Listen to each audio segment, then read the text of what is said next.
Assalamualaikum warahmatullahi wabarakatuh. Perkenalkan, nama saya Bekti Puspita Mayasari dengan NPM 23032010810081 dari Program Studi Teknik Industri kelas Bahasa Indonesia G542.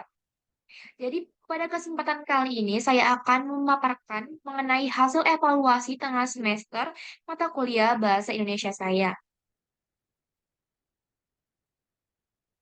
Tujuan dibuatnya video ini adalah untuk menganalisis mengenai kesalahan berbahasa yang ada pada sebuah artikel, di mana kesalahan berbahasa yang dimaksud dapat berupa kesalahan penulisan ejaan, kata baku dan tidak baku, penulisan gabungan kata, kesalahan penggunaan tanda baca, dan kalimat yang tidak efektif. Jadi, artikel yang saya gunakan untuk dianalisis pada kesempatan kali ini adalah artikel yang berbentuk jurnal dengan judul Analisis Kinerja dan Daya Saing pada lulusan Teknik Industri Fakultas Teknik UMJ. Setelah saya menganalisis mengenai artikel tadi, ada beberapa kesalahan yang saya temukan. Kesalahan pertama yaitu ada pada kata rencana tindak lanjutnya. Ungkapan ini terasa kurang idiomatik dalam bahasa Indonesia. Lebih tepatnya, kalimat ini bisa diubah menjadi rencana tindak lanjut untuk memastikan kesesuaian dan kejelasan kalimat. Kesalahan selanjutnya yaitu ada pada kata kesempatan lapangan kerja. Ungkapan ini terdengar agak kurang tepat, dan sebaiknya kita bisa menggunakan kata kesempatan bekerja atau kesempatan kerja agar lebih sesuai dengan makna yang dimaksud. Kesalahan ketiga yaitu ada pada penggunaan singkatan AIK, ICT, dan PBL yang tanpa penjelasan yang memadai dalam kalimat. Singkatan seperti AIK atau Asrama Inti Karya, ICT atau Teknologi Informasi dan Komunikasi, dan PBL atau Pembelajaran Berbasis Masalah seharusnya dijelaskan singkat saat pertama kali disebutkan dalam teks untuk memastikan pemahaman yang lebih baik dari pembaca. Kesalahan keempat yaitu ada pada kata di bidang. Kesalahan ini terletak pada pemisahan kata di dan bidang yang seharusnya dipisahkan menjadi di spasi bidang agar sesuai dengan aturan tata bahasa yang benar. Kemudian kesalahan kelima yaitu masih tetap ada pada penggunaan kata hubung di. Penggunaan yang benar adalah di spasi bidang yang berarti dalam konteks tersebut. Selanjutnya, yaitu ada pada pengulangan kata di bidang dalam satu kalimat. Ini bisa dihindari dengan penggunaan kata yang lebih umum untuk merombak struktur kalimat, untuk meminimalisir pengulangan kata tersebut. Untuk penulisan yang lebih baiknya, contohnya yaitu upaya perbaikan telah banyak dilakukan, baik dalam bidang akademik maupun non-akademik.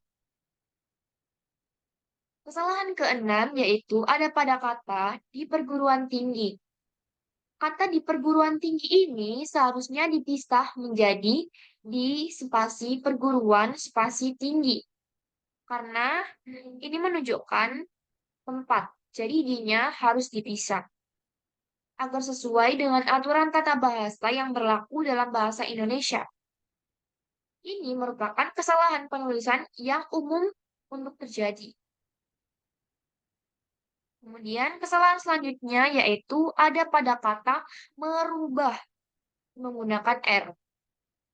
Kata merubah dianggap tidak baku dikarenakan tidak mengikuti aturan ejaan yang berlaku dalam bahasa Indonesia. Dalam kaidah ejaan bahasa Indonesia, terdapat aturan bahwa untuk membentuk kata kerja yang menggunakan awalan huruf E tersebut seharusnya diubah menjadi U jika diikuti oleh huruf konsonan. Sehingga kata yang benar secara baku adalah mengubah, bukan merubah.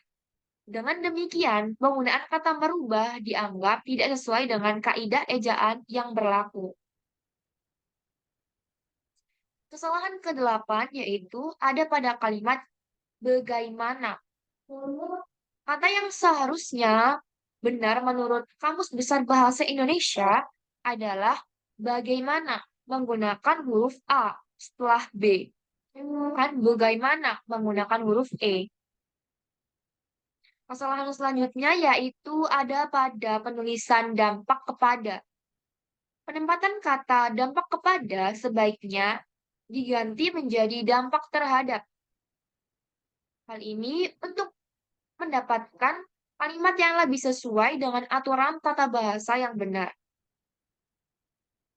Kemudian kesalahan ke-10 yaitu terletak pada penggunaan tanda baca koma sebelum kata mulai.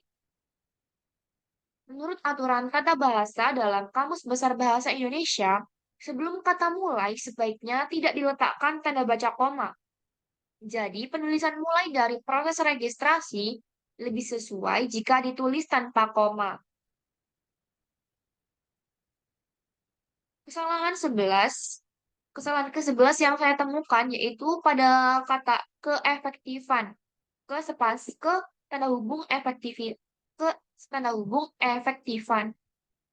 Kesalahan berbahasa ini terletak pada penggunaan kata ke tanda hubung efektifan. Secara gramatikal, kata tersebut seharusnya ditulis tanpa tanda hubung. Menurut, menurut Kamus Besar Bahasa Indonesia, penulisan yang benar adalah keefektifan tanpa menggunakan tanda hubung dan menggunakan huruf F, bukan huruf V, untuk merujuk pada tingkat efektivitas. Kemudian kesalahan terakhir yang saya temukan yaitu ada pada penggunaan tanda baca koma setelah kata perguruan tinggi yang seharusnya dihilangkan. Koma tersebut sebaiknya diletakkan sebelum kata karena, bukan setelah perguruan tinggi, sehingga kalimat tersebut menjadi lebih jelas dalam pemisahan frasanya. Sebagai tambahan, kata SDM ini sebaiknya diperjelas menjadi sumber daya manusia untuk memudahkan pemahaman pembaca.